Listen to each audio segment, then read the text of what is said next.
Oh lah men, kita lanjut yang kemarin ya. Yang kemarin itu kan sampai pada proses pembentukan nama, penentuan nama, pembentukan logo, fasad, dan segala macamnya.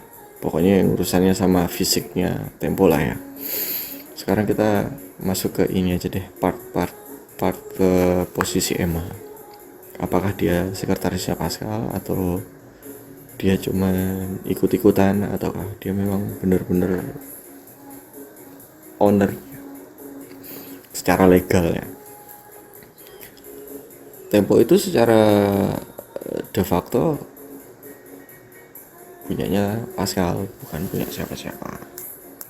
Terus posisi Emma sebagai apa? Posisi Emma itu dia juga ada modal di sana. Modal dia berupa apa? Modal itu belum tentu semuanya tentang uang. Bisa jadi aset, aset tanah, aset eh,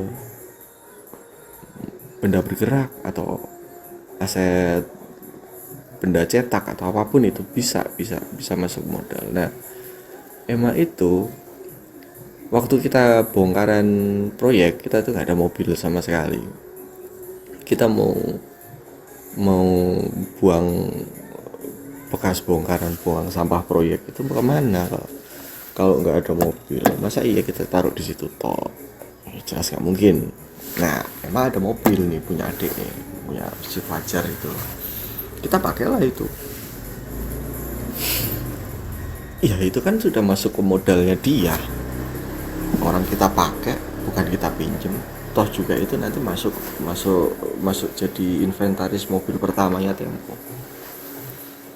Terus eh, Pascal modalnya apa ya? Modal semua yang dari yang ada mesin, terus kursi, meja, perabotan itu kan juga dari Pascal. Nah, Rudi di mana? Rudi itu posisinya ini yang saya dengar dari Pascal. Rudi itu masuk, dia modal dari apa namanya, satu mesin yang terakhir terakhir gitu, dibeli sama Pascal, namanya mesin blast freezer. Blast freezer itu satu mesinnya itu harganya sekitar 280-an lah, 280 sekitaran itu, sampai 300-an, hampir 300-an. Itu modal dia.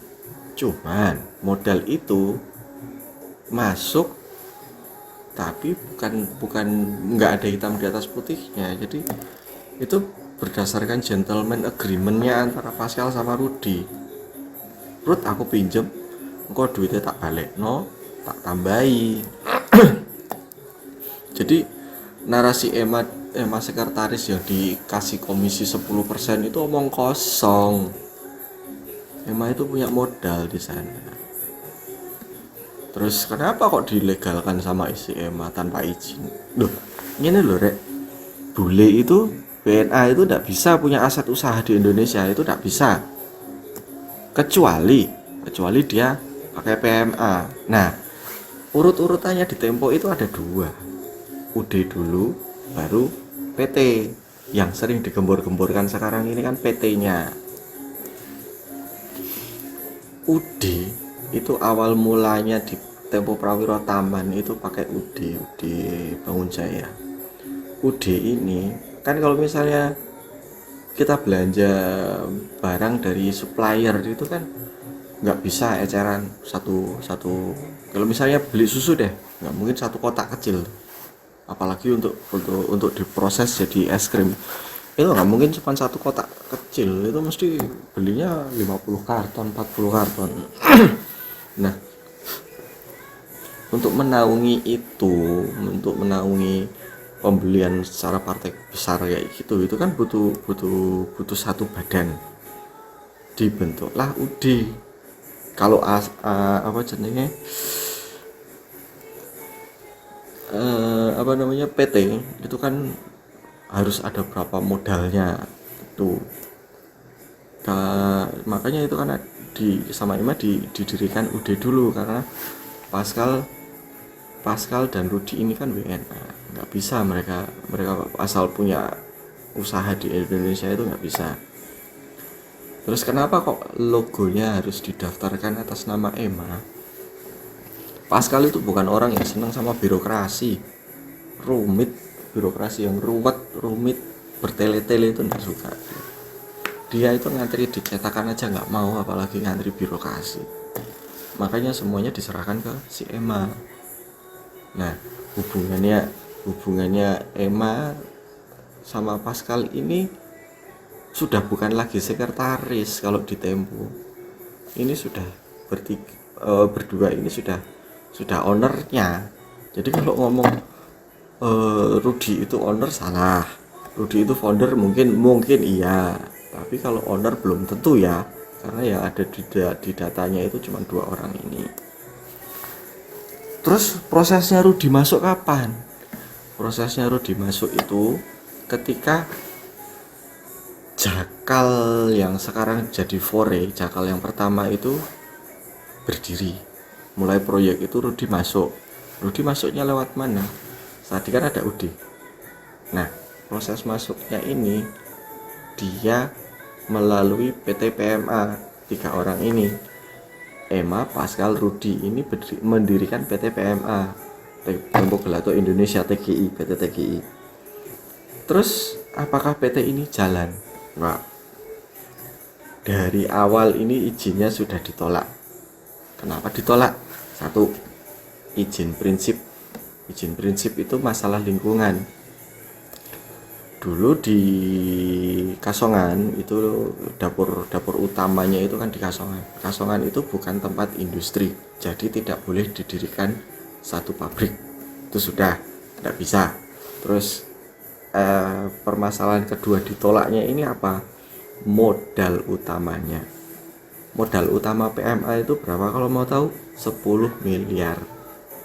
10 miliar ini sudah terkumpul dari Pascal itu 900-an berapa, dari Rudy 800, hampir 900-an, dari EMA 230. Aku masih ingat yang punya EMA ini sekitar 230 apa 320 kalau nggak salah kebalik ya.